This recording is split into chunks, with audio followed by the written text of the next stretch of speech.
Hello दोस्तों, नमस्कार। SM किसी चैनल में मैं आप सभी लोगों का दिल से बहुत बहुत स्वागत करता हूं। सो दोस्तों, इस वीडियो को स्टार्ट करने से पहले ज़रूर याद दिलाना चाहूँगा आज के दिन के दो इंपॉर्टेंट वीडियो। यस, यहाँ पे आप लोग देख सकते हैं आने वाले 5 दिन में बाजार के लिए कौन सी 5 बड़ी खबरें रहेगी जिसके चलते बाजार में हलचलें रहेगी। एंड उसी के साथ साथ एक और आईपीओ कार ट्रेड टेक का आईपीओ यहाँ पे ओपन हो रहा है, उसमें दो हिडन बातें भी है दोस्तों। एंड ग्रे मार्केट प्रीमियम में भी भूकंप यहाँ पे चल रहा है। सो अप्लाई करने से पहले ज़रूर इस वीडियो को देख लेना, कुछ पॉइंट्स भी मैंने आपको बताए, वरना बाद में दिक्कतें हो सकती है। दोनों वीडियो के लिंक नीचे डिस्क्रिप्शन बॉक्स में दे दिए हैं। फर्स्ट टाइम विजिट किया चैनल को जरूर सब्सक्राइब कर लेना। And free stock market classes को भी फॉलो कर सकते हो, लिंक ऊपर आई बटन पे या नीचे डिस्क्रिप्शन बॉक्स में मिल जाएगी। सो चलिए दोस्तों, फिलहाल इस वीडियो को स्टार्ट कर लेते हैं। सो दोस्तों, अभी हम लोग आ चुके हैं बिल्कुल हमारे नॉर्मल स्क्रीन के ऊपर। एंड एक सवाल बहुत समय से कमेंट सेक्शन में लगातार यहाँ पे पूछा जा रहा था। एंड जैसे मैंने आपको कहा था, जो लर्निंग से रिलेटेड कोई सवाल रहेगा उसका जवाब मैं ज़रूर यहाँ पे क्या करूँगा, सैटरडे संडे जब यहाँ पे जो वीकेंड रहता है तभी बनाने की हम लोग कोशिश करेंगे। सो सवाल किससे रिलेटेड था? येस बैंक से रिलेटेड। बहुत ही ज़बरदस्त सवाल था सर। येस बैंक के जो नंबर्स है इस वक्त के, तो नंबर कंपनी के बहुत अच्छे रहे। बहुत अच्छा लगा था कि ये कंपनी अभी ऊपर जाएगी, लगभग 13-14 रुपये के आसपास तो जाना ही चाहिए था। बट यहाँ पे तो पूरा खेल उल्टा ही चल रहा है। इनफैक्ट ये तो नीचे नीचे ही जा रहा है, 13 रुपये के भी नीचे चला गया, 12.5 रुपये के आसपास देखने को मिल रहा है। पता नहीं अभी 12 के भी नीचे यहाँ पे जा सकता है। ये हो क्या रहा है? मतलब बैंक ने नंबर्स अच्छे दिखाए। अच्छे मतलब मैं आपको दिखाना चाहूँगा, ये देखिए बैंक की ये ईयरली वाइज नंबर में दिखाना चाहूँगा। इसके पहले ईयरली मतलब 2020 में आप देख सकते हो बैंक का घाटा 22,730 सीआर की बात करें, 2021 की बात करें तो 3,500 करोड़ का घाटा। सो ये लगातार लॉस हम लोग को ईयरली तो देखने को मिल रहे थे। क्वार्टरली भी अगर हम लोग बात करें तो लगातार लॉस के ऊपर लॉस बहुत ज़्यादा देखने को मिल रहा था। बट इस क्वार्टर की बात करें, यस प्रेजेंट क्वार्टर की बात करें तो अच्छा लगा था, क्योंकि बैंक ने यहाँ पे प्रॉफिट दिखाया था। बहुत समय के बाद एक हेल्दी प्रॉफिट यहाँ पे दिखाया था। और उसके बाद यहाँ पे उम्मीदें अच्छी खासी जग चुकी थी कि येस बैंक में एक अच्छी खासी रिकवरी तो आएगी आएगी, चाहे हम लोगों ने लर्निंग पर्पज से रिलेटेड स्टॉक क्यों ना हो लिया हो। बट उसके बाद भी हम लोग को यहाँ पे गिरावट ही देखने को यहाँ पे मिल रही है। अगर मैं 5 दिन का भी चार्ट पैटर्न आपके सामने ओपन कर दूँ, ये देखिए लगभग 2% की गिरावट है। एंड लगातार ये गिरावट देखने को ही मिल रही है। तो इसके पीछे का कारण क्या है? सो दोस्तों, इसके पीछे का कारण बहुत ही बड़ा है। सीखने के लिए भी बहुत कुछ चीज़ें आप लोगों को यहाँ पे मिल सकती हैं। एंड जो चीज़ें मैं बार बार कहता हूँ, हम लोग कल के दिन की सोचते हो या फिर 2 दिन, आने वाले 2 दिन 3 दिन के बारे में सोचते, बट जो बाजार रहता है वो हमेशा बहुत लॉन्ग टर्म विजन लेके चलता है। एटलीस्ट अगर मैं बात करूँ, बाजार अभी जो येस बैंक को यहाँ पे जो जिस तरीके से फैक्टर करता है, हम लोगों ने सुना होगा ना फैक्टरिंग करना। फैक्टरिंग करना मतलब क्या? जो चीज़ फ्यूचर में होने वाली है उसको आज ही पकड़ कर वो क्या कर लेते हैं, एड लिस्ट करना शुरू कर देती है। जैसे कि आप लोगों ने देखा होगा कि आईआरसीटीसी में स्प्लिट से रिलेटेड न्यूज़ चल रही, क्या हुआ? स्प्लिट की न्यूज़ आई, अभी तक तो नहीं है, बट फिर भी स्टॉक 7% भाग रहा है। क्यों? क्योंकि वो पहले ही मान के चलते हैं कि ये पॉजिटिव न्यूज़ हो सकती है, जिस वक्त आएगा उस वक्त इतना नहीं भागेगा जितना ये पहले न्यूज़ के चलते भाग जाता है। सो वैसी ही चीज़ रहती है कि बाजार पहले ही आप लोगों को यहाँ पे मतलब क्या कर लेता है, उस स्टॉक से रिलेटेड क्या होने वाला है, पॉजिटिव होने वाला है तो न्यूज़ आने के पहले ही भाग जाएगा।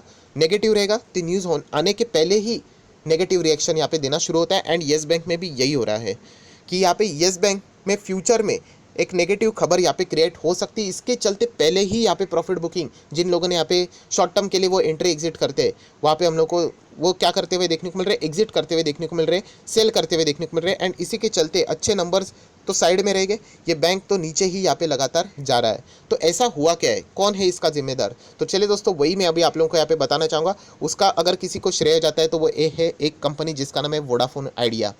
येस बैंक का धंधा क्या है? ऑब्वियसली लोन देना।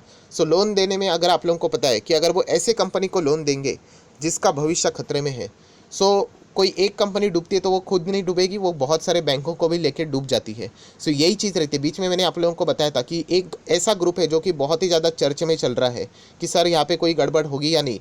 मैंने जैसे आप लोगों को बताया था कि गड़बड़ रहे या ना रहे, प्रॉब्लम वो ग्रुप अगर उसको कुछ हो गया, सो उसी के साथ साथ बैंक्स पूरे डूब जाएंगे। इतना कर्जा उस ग्रुप के पास है बैंक का, अगर हम लोग बात करें। एनीवेज, उसके हम लोग बात नहीं करेंगे। बट फिलहाल का जो यहाँ पे येस बैंक प्रेशर में जा रहा है उसका रीज़न है वोडाफोन आइडिया। यस, ऐसा क्यों? सो दोस्तों, यहाँ पे मैं बताना चाहूँगा कि येस बैंक ने वोडाफोन आइडिया को 4,000 करोड़ का लोन देके रखा हुआ है। हालांकि ये अभी की बात नहीं येस बैंक की, ये पुराना येस बैंक, आपको पता है राणा कपूर एंड उनके अंडर का मैनेजमेंट ने कितना ज़्यादा लोन देके यहाँ पे रखा हुआ था। सो वोडाफोन आइडिया की अगर हम लोग बात करें, कितना पैसा पड़ा है? 4,000 करोड़। और दोस्तों, मैं एक चीज़ कहना चाहूँगा, ये अमाउंट मैटर नहीं करता है। मैटर ये करता है कि टोटल लोन बुक का कितना परसेंटेज दिया है। जो साइज़ रहता है ना लोन का, वो मैटर करता है। एंड यहाँ पे अगर मैं बात करूँ तो येस बैंक ने वोडाफोन आइडिया को जो 4,000 करोड़ का जो लोन दिया है वो कॉन्स्टिट्यूट करता है लगभग 2.4% उनके टोटल लोन बुक का, जो कि एक बहुत बड़ी साइज़ है। यस, तो हम लोग ज़रूर कह सकते हैं इसके चलते यहाँ पे येस बैंक प्रेशर में क्यों है? क्योंकि वोडाफोन आइडिया का अस्तित्व ही अभी खतरे में यहाँ पे आ चुका है। एंड जब भी अस्तित्व खतरे में आ जाता है कि ये चलेगा नहीं चलेगा, गोइंग कंसर्न खतरे में आता है, चलेगा नहीं चलेगा, खुद इनके चेयरमैन ने स्टेप डाउन यहाँ पे कर दिया है, कुमार मंगलम बिरला जी। इनके पेरेंट कंपनी के सीईओ कहते कि हम लोग इनमें जो ये डूबने वाला जहाज है उनमें तो हम लोग पैसा नहीं डालेंगे, बाकी कोई भी मदद करेंगे। सो यहाँ पे जो वाइब क्रिएट हो रही है वो समझ में आ रहा है कि बहुत मुश्किल है इस कंपनी का सर्वाइव करना, राइट। तो यहाँ पे प्रॉब्लम क्या है? यहाँ पे प्रॉब्लम ये है कि येस बैंक में जो चीज़ मैंने आप लोगों को रिजल्ट के वक्त समझाई थी, कौन सी? चलो मैं अभी रिजल्ट के ऊपर आना चाहूँगा। तो दोस्तों अभी आप लोग देख रहे हो रिजल्ट के ऊपर आ चुके हैं, बहुत ही ध्यान से सुन लेना, ये चीज़ें आप लोगों को ज़्यादा कहीं पे पढ़ने को नहीं मिलेगी। तो यहाँ पे हम लोग आ जाते हैं येस बैंक का प्रॉफिट। ये देखिए लास्ट टाइम येस बैंक का दिख रहे हो लॉस था 378,775 ब्रैकेट में था, इस वक्त 20,000 का प्लस प्रॉफिट हम लोगों को देखने को मिल रहा है। ये देखिए नेट प्रॉफिट की बात करें, इसका सबसे ज़्यादा श्रेय किसको जा रहा था पता है? मैन ऑफ द मैच हम लोग बोलते हैं ना, ये देखिए इस फैक्टर को, इस चीज़ को यहाँ पे देख रहे हैं क्या लिखा है, 5,23,959। ये क्या है? प्रोविजनिंग की गई थी पिछले क्वार्टर में। मतलब कितना होता है पता है? लगभग 5,240 करोड़ इतना प्रोविजनिंग किया गया था। प्रोविजनिंग मतलब क्या? मान के चलती है बैंक कि इतना पैसा आएगा नहीं, मान के चलती है। अभी के करंट स्टेटस के हिसाब से बैंक मान के चल रही कि इतना पैसा नहीं आएगा, गारंटी नहीं, उसका ड्यू डेट बाद में रहेगा, बट बैंक यहाँ पे अकाउंटिंग करते वक्त ये लिखा हुआ है कि अगर यहाँ पे कोई भी बिजनेस खतरे में है तो आपको पहले ही प्रोविजनिंग करनी पड़ेगी, मतलब बताना पड़ेगा शेयर होल्डर को कि कितना पैसा खतरे में है। अगर रिवर्स मतलब बोलते हैं ना वापस पैसा आ गया तो ऑब्वियसली रिवर्स कर देंगे हम लोग प्रोविजनिंग को, राइट। बट फिलहाल यहाँ पे आप देख सकते हैं पिछले क्वार्टर में क्या लिखा था, येस बैंक ने 5,240 करोड़ हम लोगों ने जिन को देखे रखा है, मान के चलो कि वो नहीं आएगा, राइट, मान के चलो। वैसे ही अगर हम लोग इस क्वार्टर की बात करें तो सिर्फ 640 करोड़, बस इतना सा ही येस बैंक ने कहा था कि मान के चलो कि हमारा पैसा नहीं आएगा। कहाँ पे? 5,240 करोड़, एंड कहाँ पे? सिर्फ 600 650 करोड़। एंड ये जो खतरे वाला पैसा जो कम हुआ ना, प्रोविजनिंग कम हुआ, उसी के चलते आप देख सकते हो क्या हुआ, येस बैंक प्रॉफिट में आ गया। पर दोस्तों जो चीज़ का डर था, अब चाहो तो येस बैंक का जो रिजल्ट आया था ना, मैं वीडियो का लिंक अगर मुझे मिल गया तो मैं ऊपर आई बटन पर प्रोवाइड करता हूँ। उस वीडियो में भी मैं आप लोगों को चैलेंज देता हूँ, ये शब्दों का मैंने इस्तेमाल किया होगा कि येस बैंक यहाँ पे आपको ऊपर जाते हुए देखने को मिलेगा, प्रोवाइडेड एक कंडीशन है कि इसके ये जो प्रोविजनिंग है वो यहाँ पे बढ़नी नहीं चाहिए। अगर ये 1 लाख के नीचे ही रहता है प्रोविजनिंग, जो कि अभी हम लोगों ने देखा लास्ट टाइम 5,23,000 था, इस वक्त कितना था? 64,000 था, मात्र 64,000। ये 1 लाख के ऊपर तो जाना नहीं चाहिए। एंड अगर ये गया तो वापस समझ लेना ये जो प्रॉफिट है वो यहाँ पे गायब भी हो सकता है, यहाँ पे लॉस भी आ सकता है। एंड इसी बात का खतरा अभी येस बैंक के ऊपर यहाँ पे आ चुका है। क्या कंपनी के नंबर्स आए? कौन से?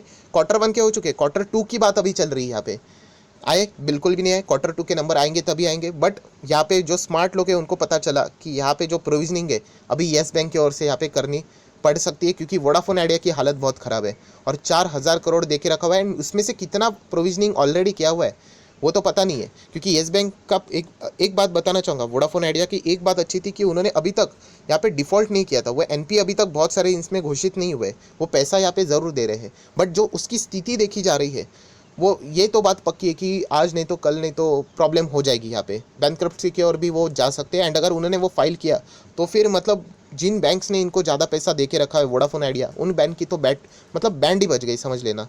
सो ये सबसे बड़ा अभी हम कहते हैं ना लटकती हुई तलवार अभी इन बैंक्स के ऊपर है जिन्होंने वोडाफोन आइडिया को ज़्यादा पैसे दे के रखा हुआ है। एंड प्रोविजनिंग भी उन्होंने ज़्यादा चार्ज नहीं किया होगा, क्योंकि एनपीएस भी अभी तक वो घोषित नहीं किए गए थे।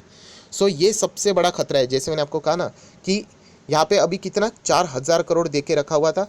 अभी पूरा का पूरा तो वो कहेंगे नहीं, क्योंकि अभी भी वोडाफोन आइडिया चल तो रहा है, उसको बचाने की कोशिश तो चल रही है किधर से भी हो जाए, बट स्टिल वो पूरा का पूरा यहाँ पे क्या करेंगे? अगर मैं यहाँ पे बात करता हूँ, कुछ ना कुछ तो उनको अभी एज अ प्रोविजनिंग तो यहाँ पे दिखाना पड़ सकता है। परसेंटेज की अगर मैं बात करूँ 10%, 15%, 20, 30, 40, 50 जैसे उनको लगता है वैसे, बट जितना भी अगर वो परसेंटेज यहाँ पे प्रोविजनिंग रिकॉर्ड करेंगे, समझ लेना कि आने वाले नेक्स्ट Q2 येस बैंक वापस लॉस दिखा सकता है। एंड इसी डर के कारण यहाँ पे हम लोग को वो स्टॉक अच्छे नंबर आने के बावजूद भागते हुए देखने को नहीं मिल रहा है।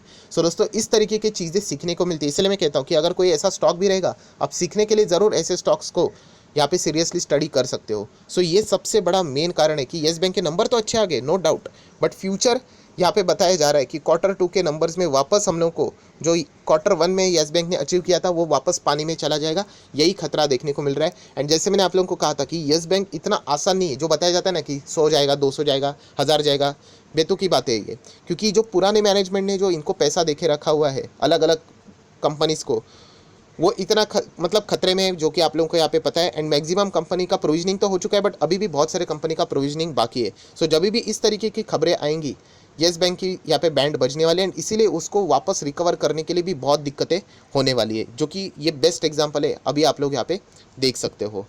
आप सभी लोगों को जैसे मैंने कहा कि येस बैंक भी डूबते साथ एक और कंपनी हम लोग को नीचे जाते हुए देखने को मिली थी, DHFL।